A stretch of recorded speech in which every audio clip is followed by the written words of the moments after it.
Hi, everyone. I'm Elaine Low, staff writer at The Ankler, host of Ankler Agenda, our podcast all about the entertainment business. I encourage you to listen if you haven't already.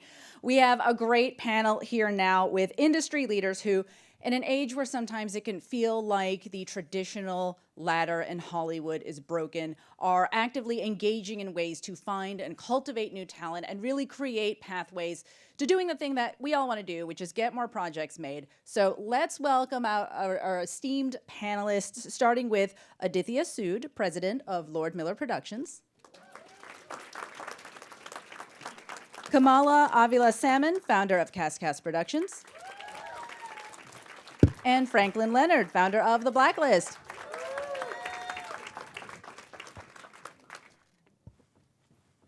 All right, so we've got 20 minutes here. We're gonna really jump right in. Yeah, we're gonna solve it in the next 19 and a half minutes, you guys. Okay, very quickly, for those who aren't familiar with your work, just tell us a little bit about how you're approaching finding and cultivating new talent. Franklin, the Blacklist needs no introduction, but why don't we start with you? Yeah, I mean, look, the point of the Blacklist is to find talent, right? We're trying to build discovery infrastructure for the industry that's never really existed anymore, that exists primarily for writers, but I think that also serves the industry so that they can find great scripts from great writers wherever they exist. I mean, I think about it in these terms. Hollywood has, over the last 100 years, focused on developing and innovating, or sort of modernizing and innovating around production, right? Like, how can we make things bigger for less money and more interesting and sort of with better resolution? We've innovated around distribution, like how to put things in front of people's eyes and get them in their brains cheaply and at a larger scale.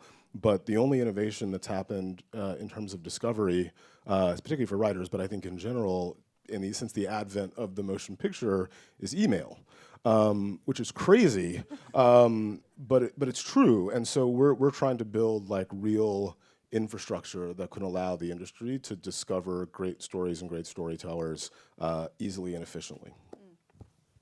That's great. And what about you, Kamala? Hi, everybody. So my name is Kamala Avila-Salmon, Cast Productions. So I was the Lionsgate exec for about 4 years, where I was the head of inclusive content there. And my job was really to intentionally embed conversations about inclusion. And the thing I added was gate opening, because if you're a gatekeeper, you can be a gate opener. How do we embed conversations about gate opening in every single stage of the process? Because slates don't just magically appear fully formed. They are informed by all the discussions that happen up to that point: creative discussions, green light discussions, marketing discussions. And so when I got the opportunity to start my company with a first look deal at Lionsgate, it was really to further that. Like, my belief is that inclusive, commercial, impactful content is not only possible, but is the only thing that's going to prevent the industry from going the way of the opera, the ballet, museums, places that people go, but they're just not a part of their cultural fabric anymore. So now, as a producer, I get a chance to not only to just meet projects further upstream. I'm no longer on the side that has to just say, is it not already fully formed and perfect? Never mind, no. I can actually, which is usually how they interpret things. You can actually find something that you believe is a diamond in a rough, a voice you think deserves a chance, and help to bring them the insight of what the conversation's gonna be inside the studio to help them be ready to bring their product in the best possible way. Thank you, everybody, for coming. And I think Franklin really said it, that talent is the lifeblood of this industry. And talent is also extremely rare. And what that means to me is, if you're going to be a great producer or a studio executive, you have to work really hard to find talent that no one else is finding. And if you do that, it leads to incredible things for yourself, but it also leads to incredible things to the industry in general. And I've spent 32 years now, which is crazy, basically working at, either at studios or producing at studios. And, the thing that I really think they do best is fuse things that are familiar with novelty.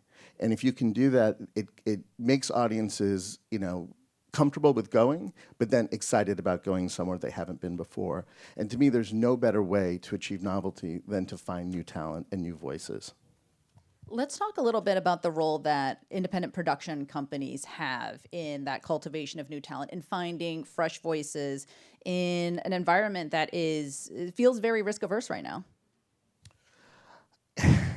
I've always approached my job, and whether this was as a studio executive years ago or as a producer, as a bit of a mad scientist laboratory. There's nothing I love more than a failed science experiment. And the reason why is I think, you have to be able to do things, like I said, that people haven't seen before, and you have to be willing to fail. It's easier to fail at a development stage where you're, writing a script than it is to fail when you're actually making a movie. I've done both. But to me, finding voices, whether it's, people who, there were always like very traditional pipelines. I think when I started the business, I remember coming to the DGA many times to see the USC First Look, and to see all of the young film students and the 8, student thesis films. And they were great, and there were a lot of people who went on to do things. But back then, you needed to, get this lottery ticket to go to this one school, and then you had a 1 in 8 chance of maybe making a film, and maybe it would get discovered, and you couldn't, do something that would get people's attention the way that I think you can now. And it really becomes a signal to noise problem, because there's so many things that you can do, but it's how do you stand out, and how do you stand out in a truly exceptional way? And it is our job to find those people. I want to sort of introduce an analogy here, because it's the one that I think about a lot, and that's the NBA, the National Basketball Association. So imagine if the NBA said, oh, you want to be a professional basketball player. Great.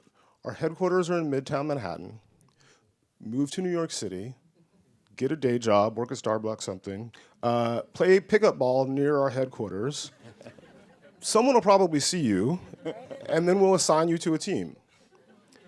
That is basically how Hollywood finds talent right now, right? If you ask anyone in the industry, right, like, how do I become a director? How do I become a writer? They'll say, well, move to LA, make some stuff. Across a long enough timeline, the industry is a meritocracy, it'll be fine. Be entrepreneurial, right? And here's the thing, right? The NBA got significantly better when it integrated. The NBA got significantly better when it went international, right? Like, I think 7 of the last NBA MVPs are not from the US, right? And not just better in terms of like a higher quality of play, but also a much bigger and a global business. So at the time when we're talking about we're in crisis, this is going down, wonder what we could do. Definitely not try something new. Let's try the old thing harder. Right. I'm sure that's a path.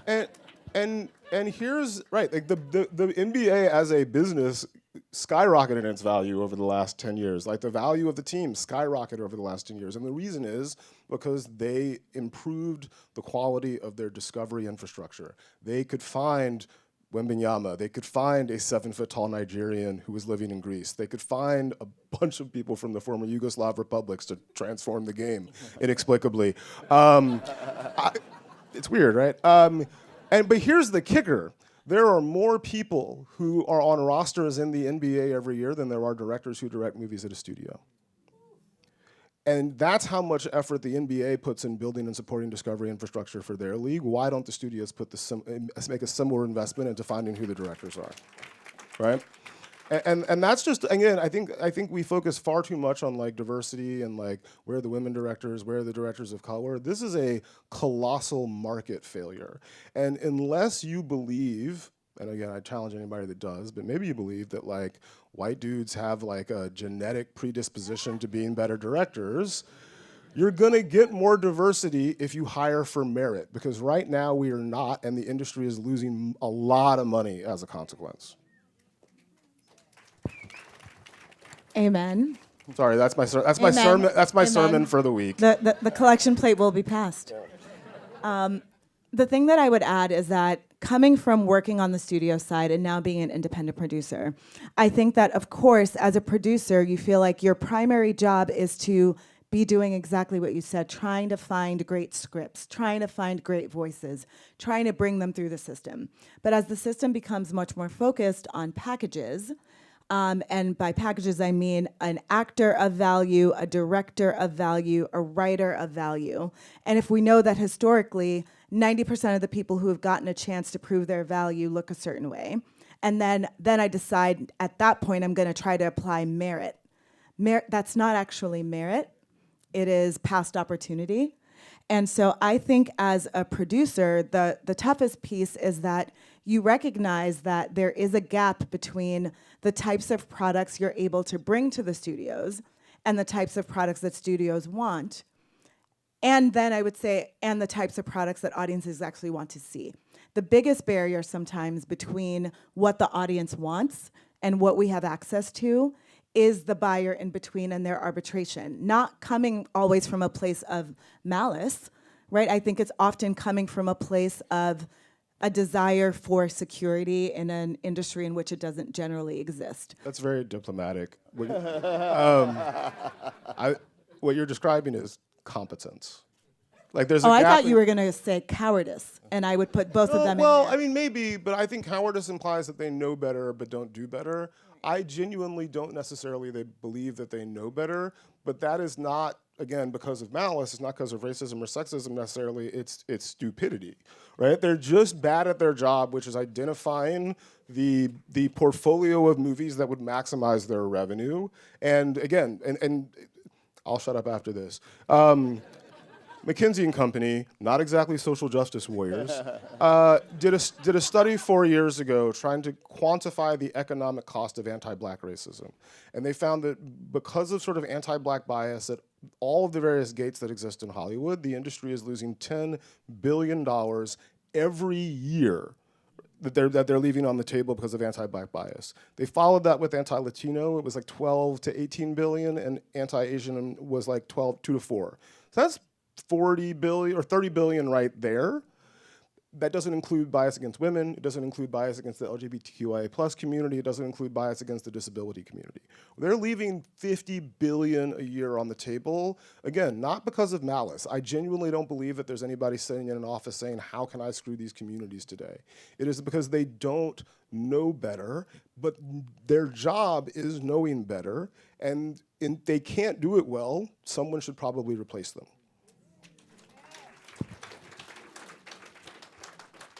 And let's also talk briefly, too, about when we're talking about increasing representation, sometimes it's treated as this very niche concern, right? And sort of we're all aware of the news cycle and you know, the DEI programs that have receded at the major studios.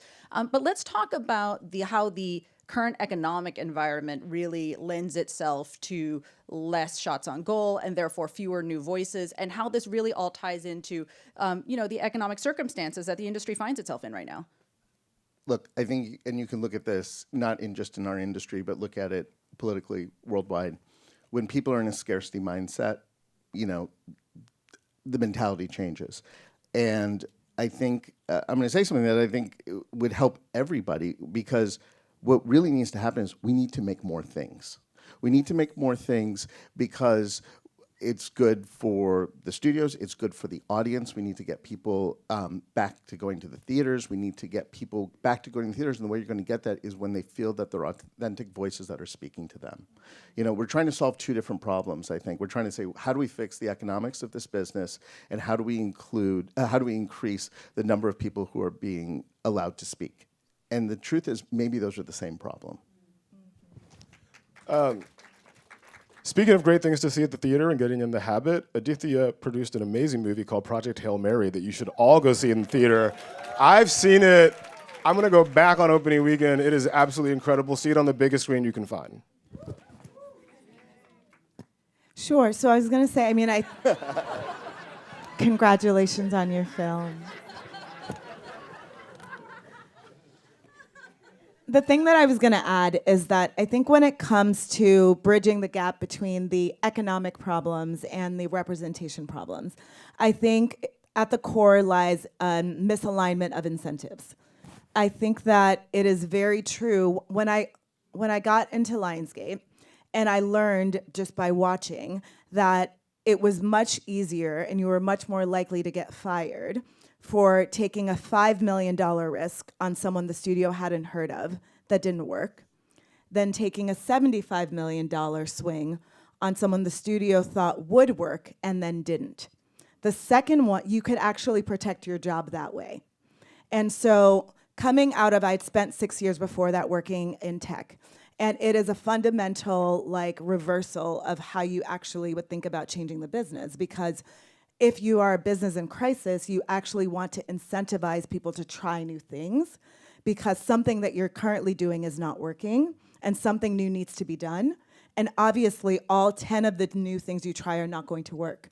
But if you try 0 new things, and we already know that the current thing isn't working, then we're sort of in a spiral. So one of the things I built at Lionsgate was this program for first-time directors to make their first studio film. Because I had done the research that showed that it's not just the problem that I think Patricia was talking about it's harder to get the bigger budget things if you are a woman or a person of color because you don't have previous credits, and from a risk tolerance perspective, it makes sense they don't want to give you $20 million, $40 million. You've never done anything. I did the research and showed that the representation of women and people of color for films that were sub 10 million was the same as the representation of female and BIPOC directors for films that were 50 million plus. It's not purely a risk conversation. Other things are in the mix. And so starting this program saying we're gonna make sub $5 million genre films from filmmakers of color who show potential and prove out a business model that's not gonna lose you a whole bunch of money to try. It took almost 3 years to find something that I could get everyone to say yes to. It is finally coming out next weekend, thank the good Lord. So we have a project called The Gates coming out, second time filmmaker of color, but his first film was an indie. And I just sort of the cultivation of advocates that have to be assembled inside of the studio system to get someone to say yes to something that is a budget equivalent to what is spent on Crafty and a $200 million budget.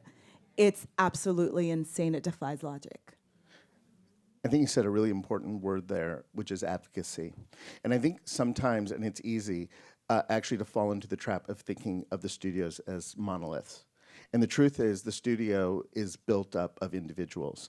And when I started in the business, I could tell you the movies. I mean, I was interested in, the outside world couldn't, but I could tell you the movies that were advocated by which executives. It was their signature. It's how they got promoted. It's how they ran studios and became producers. And it's there for the taking. I would say this, that, as much as it's incumbent on producers and talent, it is incumbent on people who work at an institution. They can make their name by doing it. They could be the person. The first 2 studios I worked at in the 90s were New Line Cinema, back when it was an independent company, and DreamWorks, a year after it started. And both of those were studios that were doing it a different way, and they took chances on people. They became incredibly well-known, incredibly profitable. The people who were there, I think there were 9 people at New Line who ended up running studios because there was something that they were doing that was right, and they were fierce advocates for talent. And so we only have less than 2 minutes left in which to solve this. So We're getting close, though. We're getting close. Sort of lightning round. What is the number one thing that individual creatives can do right now? What is the onus, I think, on the institutions, and the people within, the studios to do to advocate? I mean, I don't want to be so reductive to say be incredibly talented and be incredibly brave, but it's kind of that. I mean, the truth is, it's rare. Look, success is guaranteed for no one. And that's just always been the case. This is a town, this is an industry that has always been about storming the gates, from the beginning. And it's never going to change. And the gates are there to protect the incumbents, and that's every institution in the world. And the best way to storm the gates is to have that energy. And then if someone leaves a door open, it makes it a lot easier. I would say I'm going to answer the piece about what can executives do, what can people on the other side do. I think that it is about trying to broaden, get out of your own bubble. The way that they say a fish doesn't know it's in water, I think oftentimes Hollywood people don't know that they're not in the real world. And so their own conception of who is good and who they've heard of, I'm constantly reminded of the fact that I can come into a weekend read meeting on a Monday morning with a bunch of execs, and if there was a movie that played in 2 theaters by an unknown white director I'd never heard of, there'd be 5 people in the room who would say, I saw it this weekend. And I would go in another Monday and Bad Boys had opened. This is a real example. And the only two people in that 20-person room that had seen a movie that opened to 50 million that weekend were the two executives of color that were in the room. Like, that shouldn't be. It is your job to know what is popular with consumers.